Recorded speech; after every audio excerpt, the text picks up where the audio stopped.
Good morning, class. I'm Dr. Mrs. Omosebi, and today on FSC 307, Principles of Human Nutrition, we'll be taking the topic, nutritional assessment. Well, prevalence of malnutrition in preschool children. Remember in the last class, we talked about the first 2,000 days of life of humans, and then we talked particularly about the first 2 years of life being very, very important. And malnutrition is still very, very prevalent even in developing countries. And one of the most recommended classifications used for assessing nutritional status of children is the one developed by Waterloo. And this criteria includes the weight for height and height for age criteria. Malnutrition is still very, very prevalent in the world at large, and simple methods can be used to determine whether a child is malnourished or not. And those are the things we want to look at today. We want to look at the methods used to determine the nutritional status of a child. It is actually dependent on two factors. The nutritional status of individuals can be dependent on external factors or internal factors. When we talk about the external factors, we're talking about the food safety, the culture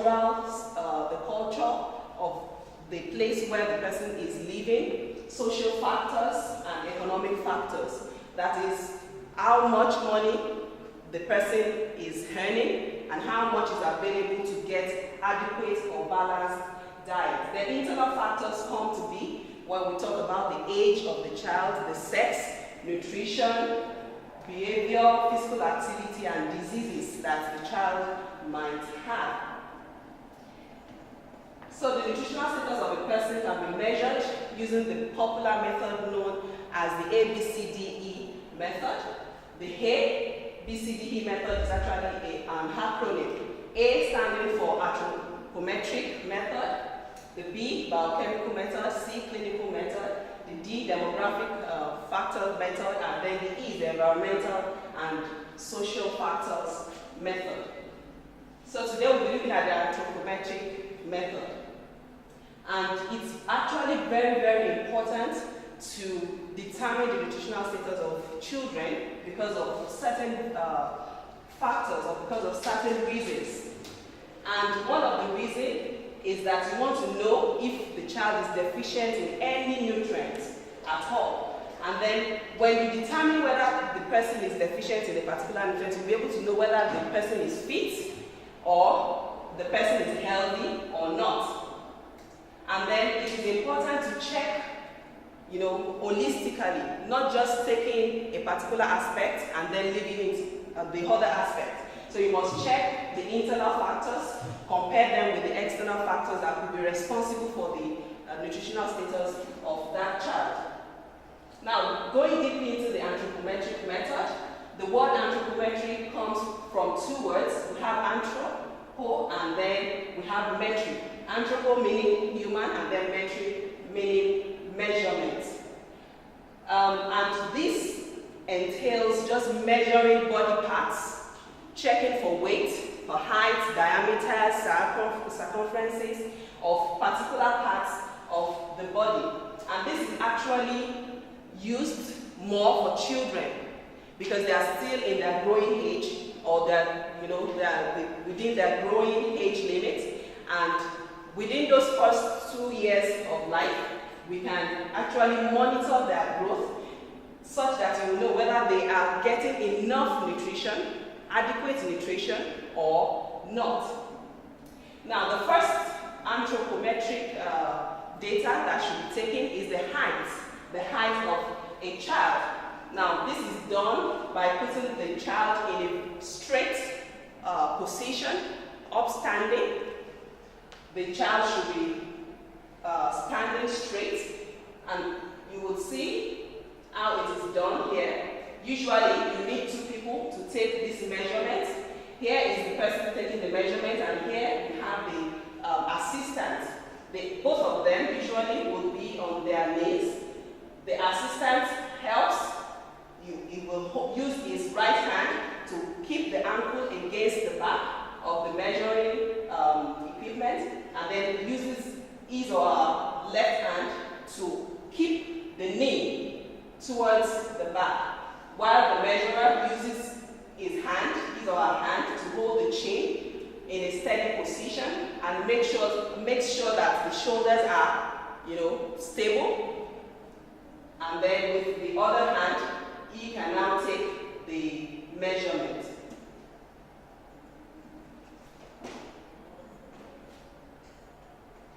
Now the next thing to be measured is the weight. And with this, usually we use the spring balance. And in this, there is a bag where the child sits into. There are leg holes. You allow both legs to come out through the leg holes. You can see that in this picture, in this diagram. And then you hold a questionnaire or a form where you record all of these things. So the child is put in that bag, it's like a sling, and then the measurement is taken. Well, with all of this, whether the height or the weight now, we use digital equipment. This is a colorful measurement. You can see this, measuring a child somewhere in Ethiopia. So you now use these two parameters, the weight and the height. There is a particular weight or height that is expected for every child, whether male or female. I remember showing you that chart in the last class. So the other anthropometric measurement is the head circumference, and with this you use a firm tape that is not expanding. You take it round from the forehead round to the back of the head of the child to check the head circumference. And this is used to determine whether the child is growing properly, because at this time, during the first few years of life, the brain is still growing. This method is not effective after they are past that age. And then the other one is the hand circumference, and to do this, usually you use you can see a picture, that's me, checking a child's head circumference, and then the chest circumference, and then body fat using a caliper. You can check how much a child has grown using a caliper. And then the mid upper arm circumference, you use a strip called the Shaka strip. It has 3 colors, the red, the yellow, and the green. You take it around the hand like this. So you can see 2 children. This one has eyes on the yellow, and then this one has eyes on the red, meaning that this one is malnourished, while this child is not malnourished, but she's at the borderline. So basically, you can use all of these things to check whether a child is nutritionally okay or not. So we'll continue from here in the next class, taking the biochemical